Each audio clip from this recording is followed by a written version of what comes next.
ஊழிய பாதையில் திருத்துவ தேவன் ஊழியத்தை திரியேக தேவனாகிய பிதா குமாரன் பரிசுத்த ஆவியானவர் எப்படி வழி நடத்துகிறார் என்றுதான் இன்னைக்கு நம்ம பார்க்க போறோம். வாங்க வேத ஆராய்ச்சிக்குள்ள போவோம்.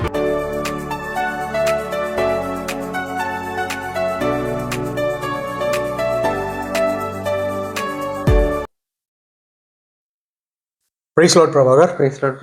ஓகே, ஸோ ஊழியத்தை குறித்து நம்ம இன்னைக்கு பார்க்குறோம் இல்லையா? 7வது பகுதிக்கு நம்ம வந்திருக்கோம். அப்போ ஊழியத்துல திரியேக தேவனாகிய பிதா குமாரன் பரிசுத்த ஆவியானவர் எப்படி செயல்படுகிறார் என்று நம்ம பார்க்க போறோம். இப்ப பொதுவா திருத்துவத்தை குறித்து நம்ம பார்க்கும்போது நமக்கு என்ன தெரியும்? ஒரே ஒரு தேவன் தான் இருக்காரு. வேதத்தின் அடிப்படையில கிறிஸ்தவர்கள் விசுவாசிப்பது ஒரே ஒரு தேவன். ஆனா அந்த ஒரு தேவனுக்குள்ள 3 தனித்தனி வித்தியாச ஆள் நபர்கள் இருக்கிறத பாக்குறோம் இல்லையா? பிதாவாக, குமாரனாக, பரிசுத்த ஆவியானவராக வேதத்தின்படி நாம் அறிந்து கொள்கிறோம். ஒரு ரிலேஷன்ஷிப்ல நாம் புரிவதற்காக அப்படி சொல்லப்பட்டிருக்குதுன்னு நம்ம பாக்குறோம். அப்போ எல்லா விதத்திலும் ஒன்றான மெய் தேவனாக அந்த திரியேக தேவன் அவருடைய செயல்பாடு கிரியைகள் இருக்கிறத நம்ம பாக்குறோம். அதே மாதிரிதான் ஊழியத்திலையும். அப்போ ஊழியம் மனுஷனுடையது கிடையாது. ஊழியம் யாருடையது? தேவனுடையது. அப்ப வேதத்தினுடைய அடிப்படையில நம்ம பார்க்கும் பொழுது எவ்வளவு வகையான ஊழியங்கள் இருக்கு? ஐவகை ஊழியம் இருக்கு. ஐவகை ஊழியங்கள் இருக்குன்னு தெரியும். அதிகாரத்துல நம்ம பார்த்திருக்கோம். 13வது வசனத்துல பாக்குறோம். என்னது அது? என்னென்னு பாத்துருமா? அப்போஸ்தலராகவும், சிலரை தீர்க்கதரிசிகளாகவும், சிலரை சுவிசேஷகராகவும், சிலரை மேய்ப்பராகவும், போதகராகவும் ஏற்படுத்தினார். அப்ப ஐவகை ஊழியங்களை நம்ம பார்க்க முடியுது இல்லையா? இப்போ ஊழியம் கர்த்தருடையது அப்படின்னா, தேவனுடையதுதான் ஊழியம் அப்படின்னா, அழைப்பு யாருக்கிட்ட இருந்து வரணும்? மனுஷங்கிட்ட இருந்து வரணுமா? கடவுள் ஆண்டவர்கிட்ட இருந்து? தேவனிடத்துல இருந்து. தேவனிடத்துல இருந்து. அப்ப ஊழியம் என்பது தேவனுடைய ஒரு அழைப்பு தான் இல்லையா? கால்.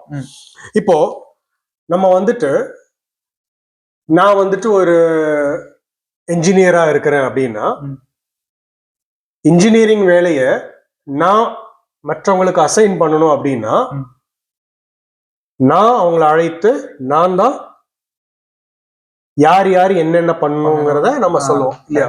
அதுதான் ஒரு என்ஜினியருடைய ரோல். இப்போ ஒரு சர்ஜன், ஒரு டாக்டர் இருக்காரு அப்படின்னா, ஒரு சர்ஜரி நடக்கணும்னா அவர் தான் இன்ஸ்ட்ரக்ஷன் கொடுப்பாரு. நர்சஸ்க்கு என்ன பண்ணணும், அசிஸ்டன்ஸ் என்ன பண்ணுங்க. ஸோ ஒவ்வொருத்தவங்களுடைய வேலை, ஒவ்வொருத்தவங்களுடைய ரோல் அவங்க தான் பண்ணுவாங்க. அதற்கு தகுந்தாற் போல் ஆட்களை அவர்கள் அழைத்து அவங்களுக்கு இன்ஸ்ட்ரக்ஷன் கொடுப்பாங்க. இதுதான் காமன். அது போல ஊழியம் யாருடையது நம்ம பார்த்தோம்? கர்த்தருடையது, தேவனுடையது ஊழியம்னு நம்ம பார்த்தோம். அதாவது திரியேக தேவனாகிய பிதா குமாரன் பரிசுத்த ஆவியானவருடைய. அப்போ அழைப்பும் ஊழியத்துக்கு யாரு கொடுக்கணும்? ஆண்டவர் தான் கொடுக்க முடியும். இல்லைன்னா அந்த அழைப்பு செல்லாது. ஓகேவா? அப்போ உதாரணத்துக்கு நம்ம பாக்குறோம் அப்படின்னு பாத்தீங்கன்னா, கலாத்தியர் 1:1 நம்ம படிக்கும் போது தெரியும். அங்க என்ன தெரியுமா சொல்லப்பட்டிருக்கு? அப்போஸ்தலனாகிய பவுல் என்ன சொல்லுவாருன்னு நீங்க பாத்தீங்கன்னா, பிதாவாகிய தேவனாலும் இயேசு கிறிஸ்துவினாலும் அப்போஸ்தலனாக அழைக்கப்பட்டிருக்கிறேன் அப்படின்னு யார் சொல்லுவாரு? பவுல் சொல்லுவார். அப்போ தெளிவா அதுல இருந்து நமக்கு என்ன தெரியுது? ஊழியம் என்பது ஒரு அழைப்பு தான் இல்லையா? எங்க பாருங்க, மனுஷராலும் அல்ல, மனுஷர் மூலியமாயும் அல்ல, இயேசு கிறிஸ்துவினாலும் அவரை மரித்தோரிலிருந்து எழுப்பின பிதாவாகிய தேவனாலும் அப்போஸ்தலனாய் இருக்கிற பவுலாகிய நான். அப்போ பிதாவாகிய தேவனும் குமாரனாகிய இயேசு கிறிஸ்துவும் ஊழியத்துக்கு அவரை அழைத்தார்னு அங்க சொல்லப்பட்டிருக்கு. அப்போஸ்தலர் நடவடிக்கைகள் 13ஆம் அதிகாரம் 2வது வசனம் நம்ம படிச்சோம்னா அங்க என்ன சொல்லப்பட்டிருக்குது? பரிசுத்த ஆவியானவர் பர்னபாசையும் சவுலையும் என்ன பண்றாரு? ஊழியத்துக்கு அழைக்கிறத நம்ம பார்க்கிறோம். அங்க என்ன சொல்லப்பட்டிருக்குன்னா, சவுலையும் பர்னபாவையும் நான் அழைக்கும் ஊழியத்துக்கு அவர்களை, நான் அழைத்த ஊழியத்துக்காக அவர்களை பிரித்து விடுங்கள் என்று பரிசுத்த ஆவியானவர் திருவுளம் பற்றினார். அப்போ பாக்குறோம். அப்போ ஊழியத்தை அழைக்கிறது யாரு பாத்தீங்கன்னா, பிதா குமாரன் பரிசுத்த ஆவியானவர். தேவனுடைய அழைப்பு இல்லாமல் நம்ம எந்த ஊழியம் பண்ணாலும் அது வேஸ்ட் தான். ஆமா, அதுக்கு ஒரு பிரயோஜனமும் இருக்காது. It is zero. அப்போ ஊழியம் என்பது ஒரு அழைப்பு. ஓகே, இப்போ அழைச்சிட்டாரு தேவன். ஓகே, அது யாருடைய ஊழியம்? கர்த்தருடைய, தேவனுடைய ஊழியம். திரியேக தேவன் அழைச்சிட்டாரு. அடுத்தது அந்த ஊழியத்துல திரியேக தேவன் என்ன பண்ணுவாரு? அந்த ஃபங்க்ஷன்ஸ் எல்லாம் நடக்கணும். அப்ப ஊழியத்துக்குன்னு ஒரு ஃபங்க்ஷன் இருக்கும். ஃபங்க்ஷன் என்ன? இப்போ செயல்பாடுகள், ஒரு பர்பஸ். இப்ப நம்ம ஒருத்தங்களை அழைக்கிறோம், ஒரு இன்ஜினியர் ஒருத்தனை அழைக்கிறான்னா என்ன பர்பஸ்க்கு அவன் அழைப்பான்? அவனுடைய பிளானை எக்ஸிக்யூட் பண்றதுக்காக அழைப்பான். புரியுதா? அப்ப அதுதான் ஒருவனுடைய ரோல், என்ஜினியரோட ரோல்.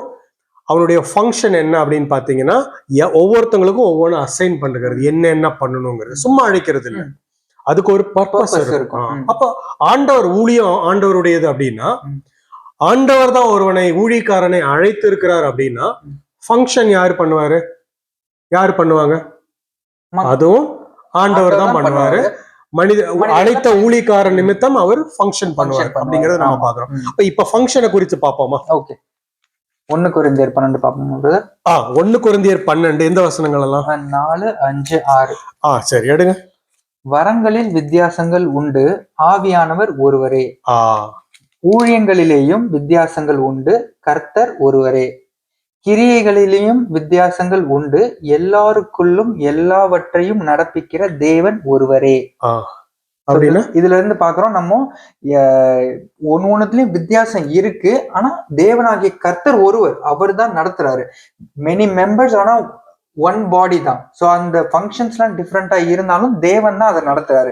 வரங்கள்ல இப்ப கிஃப்ட், ஃபார் எக்ஸாம்பிள் வரங்கள் இருக்கு, ஒருத்தவங்களுக்கு ஸ்பிரிச்சுவல் கிஃப்ட் தேவன் கொடுத்திருக்காரு. எதனாலனா இப்போ ஒருத்தவங்களுக்கு ஞானத்தை போதிக்கின்ற வரம் இருக்கும், இல்லைன்னா ஒருத்தவங்களுக்கு அறிவை போதிக்கிற வரம் இருக்கும், ஒருத்தவங்களுக்கு குணமாக்குதல் வரம் இருக்கும், இல்லைன்னா ஒருத்தவங்களுக்கு ஆவிகளை பகுத்தறிகிறது விசுவாசம் இருக்கும்.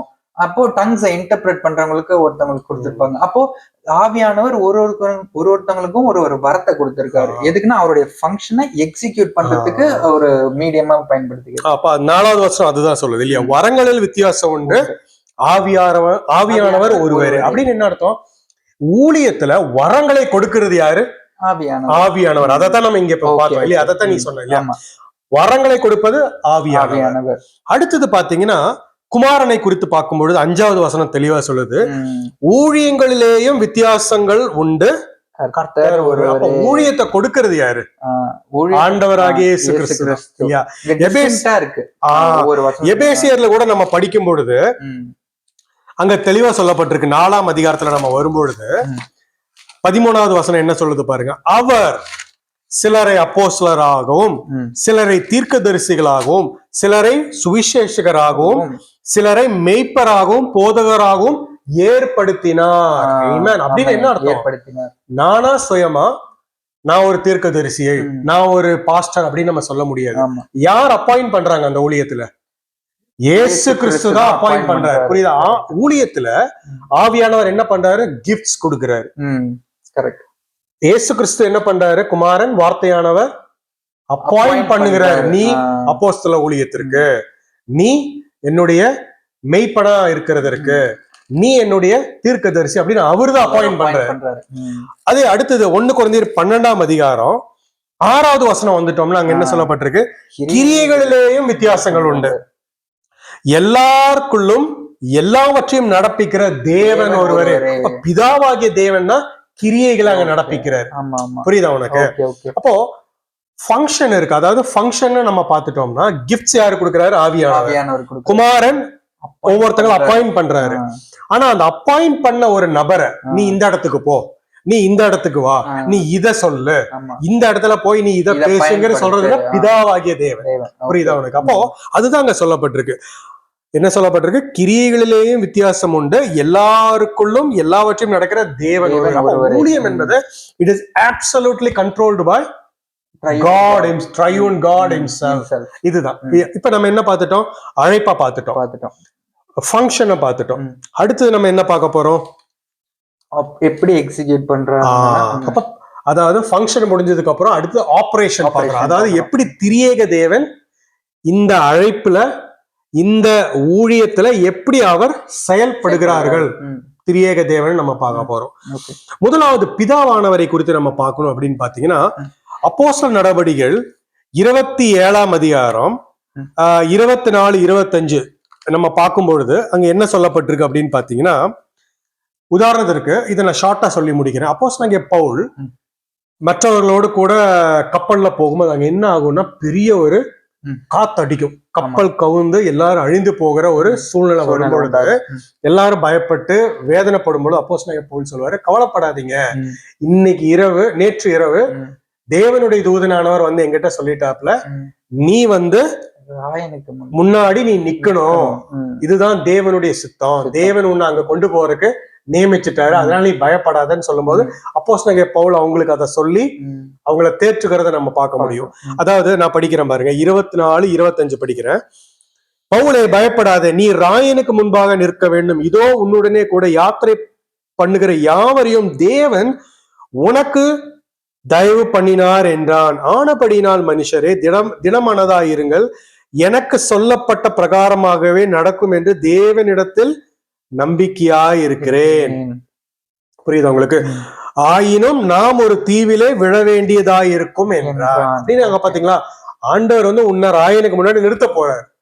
அதுக்கு முன்னாடி இந்த சில சூழ்நிலைகள் வந்துருச்சு, திருப்பி ஒரு தீவிர நம்ம விழ போகிறோங்கிற தீர்க்க தரிசனமா உரைக்கிறார். ஏன்னா அங்கேயும் பிதாவாகிய தேவனுக்கு ஒரு பர்பஸ் இருக்கு ஆபரேட் பண்றதுக்கு. ஆமென். பாத்தியா?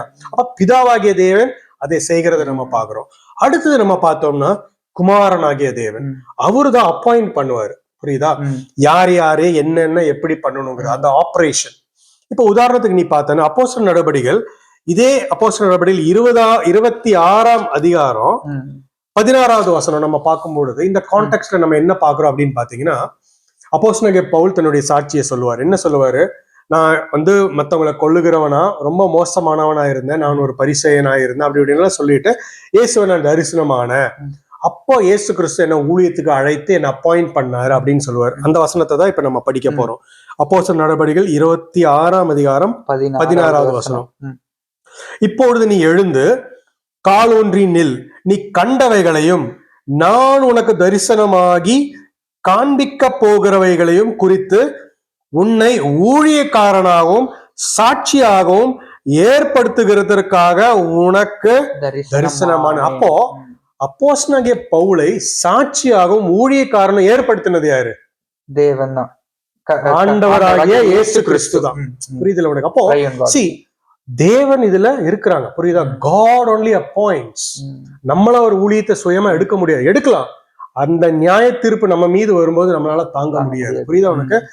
நம்மளா வந்துட்டு எனக்கு கொஞ்சம் தெரியும், நான் எனக்கு தெரியாத வசனமா, இப்படியெல்லாம் நம்ம நினைச்சு நம்ம பேசி நம்மளா ஒண்ணு எடுத்தோம்னா அந்த ஜட்ஜ்மெண்ட் நம்ம மேல வரும். புரியுது? அப்போ பிதாவாகிய தேவனானவர் சொல்லுவார் எங்க போகணும், எந்த இடத்துல என்னென்ன பண்ணணும்னு ஒரு வழி நடத்துவாரு. குமாரன் தான் அந்த நபரை அப்பாயிண்ட் பண்ணி ஆபரேட் பண்ணுவாரு. புரியுதா உங்களுக்கு? அப்போஸ்தல ஊழியம், இந்த அப்போஸ்தல ஊழியம்னா இப்படித்தான் நீ இதை பண்ணணும், இது அப்போஸ்தல ஊழியம், இது வந்து தீர்க்க தரிசன ஊழியம் அப்படிங்கறத வந்து அப்பாயிண்ட் பண்ணி நம்மள விட்னஸா வைக்கிறது இயேசு கிறிஸ்து. அடுத்தது ஆவியானவரை குறித்து நம்ம பார்க்கும்பொழுது, ஆவியானவரை குறித்து நம்ம பார்க்கும்போது இதே அப்போஸ்தலர் நடபடிகள் 14ஆம் அதிகாரத்துல நம்ம வரும்பொழுது நமக்கு தெளிவா தெரியும். 8 to 15 நம்ம அதை படிச்சோம்னா தெரியும். ஏற்கனவே அப்போஸ்தலர் நடபடிகள் 3ஆம் அதிகாரத்துல என்ன படிச்சோம்? பவுலையும் சவுலையும் பர்னபாஸையும் அவர் தான் என்னுடைய ஊழியத்துக்கு வேர் பெரியன்னு அவர் அழைத்திருப்பாரு. இப்ப அவர் எப்படி அதை ஃபங்க்ஷன் பண்றாரு அப்படின்னு பாருங்க. இப்போ 13ஆம் அதிகாரத்துல நம்ம என்ன பார்த்தோம்? என்னுடைய ஊழியத்துக்குன்னு அவரு அழைக்கிறத நம்ம பாக்குறோம். அதுக்கு முன்னாடி அவருடைய ஃபங்க்ஷன் என்ன பார்த்தோம்? ஆவியானவருடைய ஃபங்க்ஷன் ஸ்பிரிட் கிஃப்ட்ஸ் கொடுக்கிறது, கிஃப்ட்ஸ் கொடுக்கிறது. அந்த என்னென்ன கிஃப்ட்ஸ்ங்கிறத நீ சொன்ன. இப்போ சவுலையும் பர்னபாஸையும் 13ஆம் அதிகாரத்துல அவர் அழைக்கிறாரு. அழைத்து கிஃப்ட் தானே கொடுக்கணும், அதுதானே அவருடைய ஃபங்க்ஷனு. அந்த ஆபரேஷனை தான் இப்ப நம்ம பார்க்க போறோம். 14ஆம் அதிகாரம் 8 to 15. இப்ப என்ன நடக்குதுன்னா, 8வது வசனத்துல நம்ம பார்க்கும்போது அங்க என்ன நடக்குது? அங்க ஒரு சப்பானியானவன், அதாவது நடக்க முடியாத ஒருவனை என்ன பண்றாரு அப்போஸ்தலனாகிய பவுலும் பர்னபாஸும் அவங்கள சுகமாக்கிடுறாங்க. சுகமாக்கணும்னா எல்லாருக்கும் பயங்கர ஆச்சரியமாயிரும். உடனே அவங்க என்ன தெரியுமா பண்ணுவாங்க? 12வது வசனம் நம்ம பார்க்கும்பொழுது, பர்னபாவை ஜூபிட்டர் என்றும் பவுல் பிரசங்கத்தை நடத்தினவனானபடியினால் அவனை மெர்க்குரி என்றும் சொன்னார்கள். அப்ப 14வது வசனத்துல நம்ம என்ன பாக்குறோம்? அப்போஸ்தலராகிய பர்னபாவும் பவுலும் அதை கேட்ட பொழுது தங்கள் வஸ்திரங்களை கிழித்து கொண்டு கூட்டத்துக்குள்ளே ஓடி உரத்த சத்தமாய், மனுஷரே ஏன் இப்படி செய்கிறீர்கள் என்று சொல்லி, நாங்கள் பாடுள்ள மனுஷர்கள், தேவனை நீங்க தேவனிடத்தில் திரும்புங்கள் என்று பிரசங்கிக்கிறத நம்ம பாக்குறோம். அப்ப நம்ம அங்க பாக்குறோம், இந்த மினிஸ்ட்ரி ஆபரேட் பண்றது யாரு? கிஃப்ட் மூலியமா ஆவியானவர். புரியுதா உனக்கு? அப்போ ஒருவனை அழைக்கிறது திரியேக தேவன். புரியுதா? பிதா, குமாரன், பரிசுத்த ஃபங்க்ஷன் நம்ம பார்க்கும் பொழுதும் திரியேக தேவன் இல்லையா பாக்குறோம். தெளிவா இங்க சொல்லப்பட்டிருக்கு. அடுத்தது அதை ஆபரேட் பண்ணுகிறதும் திரியேக தேவன் அப்படின்னு நம்ம பாக்குறோம் இல்லையா? இது புதிய ஏற்பாடுல. பழைய ஏற்பாடுல இந்த மாதிரி இருக்குதா? இருக்கு பிரதர். யாத்ராகமத்துல எப்போ மோசேவை தேவன் அழைச்சு பேசுறாரோ அதை நம்ம வசனத்தோடய பார்ப்போம். அந்த கான்டெக்ட் வந்து தேவன் வந்து மோசேவை அழைச்சு எப்படி ஆசரிப்பு கூடாத செய்யணும், எப்படி வந்து டேபர்நேக்கிள்ல செய்யணும்னு சொல்லி ஒரு லிஸ்ட் கொடுப்பாங்க. அப்போ அதுல நம்ம ட்ரையன் காடோடைய இதை பார்க்கலாம். ஒரு நிமிஷம், நான் அதுக்கு நீ இப்போ வசனத்துக்கு போறதுக்கு முன்னாடி நான் ஒண்ணு சொல்றேன். இப்போ ஆசரிப்பு கூடாரத்தை டேபர்நேக்கிளை குறித்து செய்வதற்கு எப்படி ஆண்டவர் அழைத்தார் அப்படின்னு பாக்குறோம். டேபர்நேக்கிள், புதிய ஏற்பாடுல டேபர்நேக்கிள் என்ன? தேவனுடைய ஆலயமா நம்ம இருக்கிறோம். பழைய ஏற்பாடுல தேவன் நிழலாட்டமான ஒரு ஆலயத்தை அணிந்தாரு. ஆனா புதிய ஏற்பாடுல எது ஆலயம்? நம்மளுடைய சரீரம், கிறிஸ்துவனுடைய சரீரம் தான் ஆலயமா இருக்கு. அதனால ஆண்டவராக இயேசு கிறிஸ்து சொல்லுவாரு, இந்த ஆலயத்தை இடித்து போடுங்கள், 3 நாளில் நான் அதை எழுப்புவேன்னு சொல்லுவாரு. நம்ம தான் தேவனுடைய ஆலயமா இருக்கிறோம். அதனாலதான் தேவன் நமக்குள்ள வாசம் பண்ணுகிறார் அப்படின்னு பாக்குறோம். அப்போ புதிய ஏற்பாடுலயே தேவன் அதே ஆலயத்தை தான் கட்டுகிறாரு. பழைய ஏற்பாடுல அதே ஆலயத்தை தான் தேவன் கட்டுகிறது நிழலாட்டமா நம்ம பார்த்தோம். அத சொல்லு. அப்போ யாத்ராகமம் 25வது அதிகாரத்துல 1வது வசனம் எப்படி சொல்றதுன்னா, கர்த்தர் மோசையை நோக்கி. அப்போ தேவன் வந்து மோசை இடத்துல சொல்றாரு எப்படி நீ ஆசரிப்பு கூடாரத்தை செய்யணும்னு சொல்லிட்டு அப்படியே லிஸ்ட் பண்ணிட்டே வர்றாரு. ஒவ்வொன்றும் இந்த எண்ணெய் எப்படி வைக்கணும், அதுக்கான ஸ்பைசஸ் எப்படி வைக்கணும் அப்படின்னு சொல்லிட்டு. அப்படி வந்துட்டு 9வது வசனத்துல எந்த மரத்தை யூஸ் பண்ணணும், எந்த சித்தை மரத்தை யூஸ் பண்ணணும்னு ஸ்பெசிபிக்கா அங்க டீடைல்ஸ் நம்ம எந்தெந்த எந்தெந்த நூலை யூஸ் பண்ணணும், ஆமா அதெல்லாம் போட்டு தெளிவா போட்டு 9வது வசனம் என்ன சொன்னா, நான் உனக்கு காண்பிக்கும் வாசஸ்தலத்தின் மாதிரியின் படியும் அதனுடைய எல்லா தட்டுமுட்டுகளின் மாதிரியும் படியும் அதை செய்வீர்களாக என்று அவர் உத்தரவு சொல்றாரு. ஆனா இதை செய்யறதுக்கு நம்ம 31வது அதிகாரத்துல எப்படி செஞ்சாருன்றதுக்கு நம்ம பார்ப்போமா? அது எதனால செஞ்சாருன்னு இதோட கண்டினியூஷன் அப்படியே 31வது அதிகாரத்துல பார்க்கும்போது, யாத்திராகமம் 31வது அதிகாரம் 3வது வசனத்துல என்ன சொல்லியிருக்குன்னா, வினோதமான வேலைகளை அவன் யோசித்து செய்கிறதற்கும், பொன்னிலும் வெள்ளியிலும் வெண்கலத்திலும் வேலை செய்கிறதற்கும், ரத்தினங்களை முத்திரை வெட்டாக வெட்டி பதிக்கிறதற்கும், மரத்தில் சித்திர வேலைகளை செய்கிறதற்கும் மற்றும் சகலவித வேலைகளையும் யூகித்து செய்கிறதற்கும் வேண்டிய ஞானமும் புத்தியும் அறிவும் அவனுக்கு உண்டாக அவனை தேவ ஆவினால் நிரப்பினான். ஆனா இந்த கான்டெக்ட்லயே வரும்போது இந்த அவர் யாருன்னா பெசலியேல குறிச்சு பேசுது.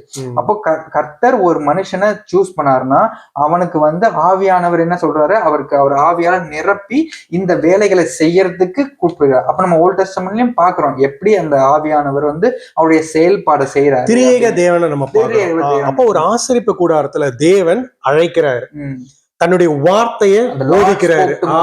அப்ப அந்த வார்த்தை என்பது நம்ம புதிய ஏற்பாடுல பாக்குறோம், அதுதான் குமாரனாக இயேசு கிறிஸ்து. ஏன்னா ஆதியில் வார்த்தை இருந்தது, வார்த்தை தேவனிடத்துல இருந்து, அந்த வார்த்தை தேவனா இருந்தது. 14வது வசனத்துல என்ன சொல்ல, அந்த வார்த்தை மாம்சமாகின்னு சொல்லுது, யோவான் 1ஆம் அதிகாரம். அப்போ பழைய ஏற்பாடுல அதை தான் பாக்குறோம். ஆசரிப்பு கூடாரத்தை தேவன் அவர்களை அழைத்து வார்த்தை மூலியமாக அதை எப்படி நடக்கணும்னு அவர் சொல்றாரு இல்லையா, எப்படி ஒவ்வொன்றையும் செய்யணும் கட்டணுங்கிறது சொல்றாரு.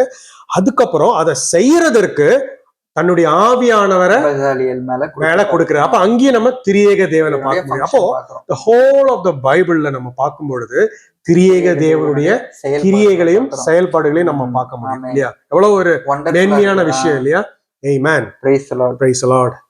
ஓகே, சோ கன்க்ளூஷன் பண்ணுவோம். அப்படின்னு என்ன அர்த்தம்? திருத்துவம் எல்லா இடத்துலயும் நிரம்பி இருக்குது. கிரியேஷன் ஆயிருந்தாலும் சரி, ஊழியத்துல ஆயிருந்தாலும் சரி, ரட்சிப்புல ஆயிருந்தாலும் சரி, நியாய தீர்ப்புல ஆயிருந்தாலும் சரி, எல்லாத்துலயும் என்ன இருக்குது? திரியேக தேவனுடைய பங்கு இருக்கு. இதான். அப்போ ஒரே ஒரு தேவன் தான்.